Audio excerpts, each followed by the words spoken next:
Ошентип Семетей Ысмайылдын колунда тарбияланып, о дүйнө кеткен Манастын ата экенин, жери талас экенин билбей өсөт. Атасы Манасты тарткан Семетей күйүп турган чок чыкты, күркүрөп турган от чыкты. Букар шаарында мындай тентек жок чыкты. Келгендер көрсө камады, душмандын баарын сабады. Тентегине чыдабай бүткүл калалуу Букар жадады.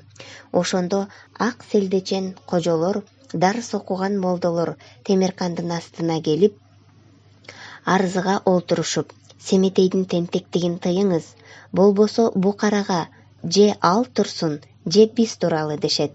Ошондо Темиркан кандыгына салып, алар менен урушуп, балага теги жайын билгизбегиле деди. Бирок өзү ойго батты. Эл оозунда элек жок. Эселик тууган жаман журттун бирөө балага эли бөлөк экендигин айтып койсо, таятам тегимди жашырып бузукулук кылып жүргөн экен деп мага таарынып калбасын деп ойлонот. Андан көрө атагын уккан кишиге Айкөл Манастын ашын берейин, акылсыз чабал адамга баламдын тоюн кылайын, Семетейге алтын таажы кийгизип, алтын такка мингизип кан көтөрөйүн деп ойлонот. Ошентип журт атасы болгондо токтолор деп ойлоп, Сегизкан элге кабар бердирет. Бул жөнүндө келгендерден кеп уккан Каныкей 60 асый Тайторуну Семетейге төлгө кылып чапмак болот. Эгерде балам атасын тарткан эр болуп, таласка кайра кондурса, чапкан атым чыгып келет. Жок, чыкпай артта калса, анда балам атасын тартпай калганы деп ойлонот. Ошентип Каныкей чиймек болуп сызыкты, кылмак болуп кызыкты, каралуу жүрүп атын чаап, Букарага баштамак болду кызыкты. Тайторуга күрүчтөн күрмөк жем берип, күндө терин алып, арпадан аса жем берип, таптай баштады. Тулпардын сасык терин алуу үчүн күүгүн кире күн бата Букардын чениндеги ак чийдин сары талаасына чаап турду. Кокустан Тайтору астында келсе, көрө албаган бирөө жолун торгобосун, атымды коргоюн деп Каныкей олоңдой болгон чачын төбөсүнө түйүп, үстүнө Семетейге арнап өзү жасаган суусар бөрүктү баса кийди. Үстүнө кең күрмө, келишимдүү суп чепкенди кийип, сыртынан Манастан калган боз кесени курчанды. Алтын жаак айбалтаны белине илинди. Кыпкызыл болот сыр найзаны колуна алды. Шири коружунга толтура ок даарыны ак бурчукка артты. Кетмен туяк, кең соору, кенен жердин тулпары, чаба турган Тайторуну көкүлүнө көк жибек менен түйдү.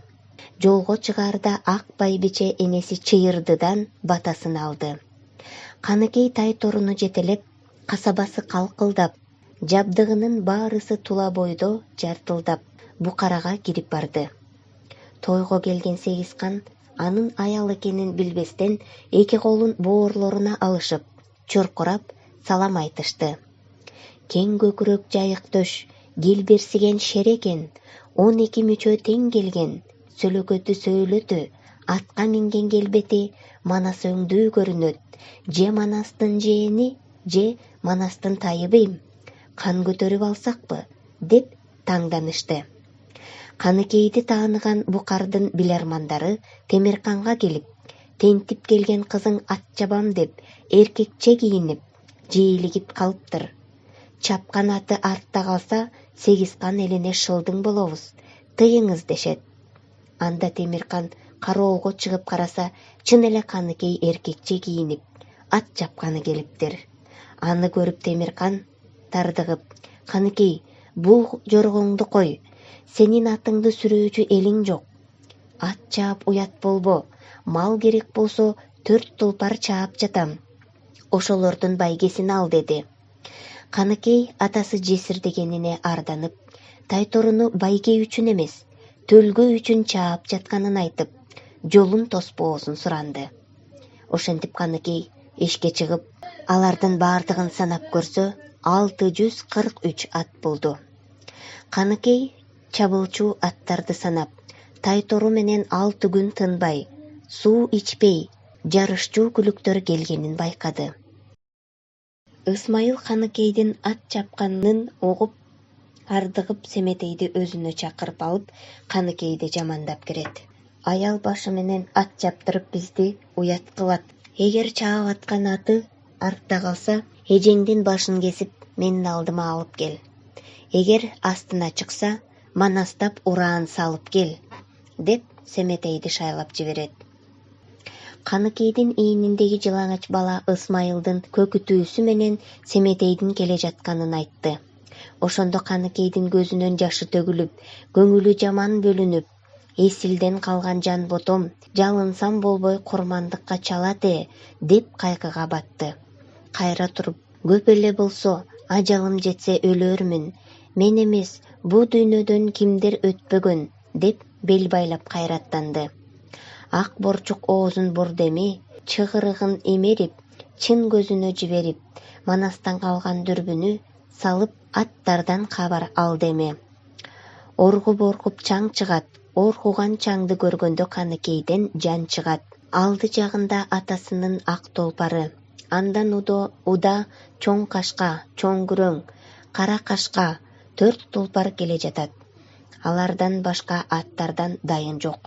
Тайторуну көрө албаган Каныкей кайгыга батып, чыдай албаган Каныкей кара дүрбүнү салганда, кең мойноктун жонунда, кең кырымдын жонунда, башын жерге сала албай, аркардай арыш ала албай, Тайтору 300 аттын артында келе жатат. Каныкей Тайторунун чыкпашына ишене баштап, айга түгүн-ай, караңгы түн келген экен, менин ажалым жетер күн экен, көөдөндөн чыккан баламдан өлө турган күн экен, деп арман кыла баштады. Өз жанын өзү коймак болду.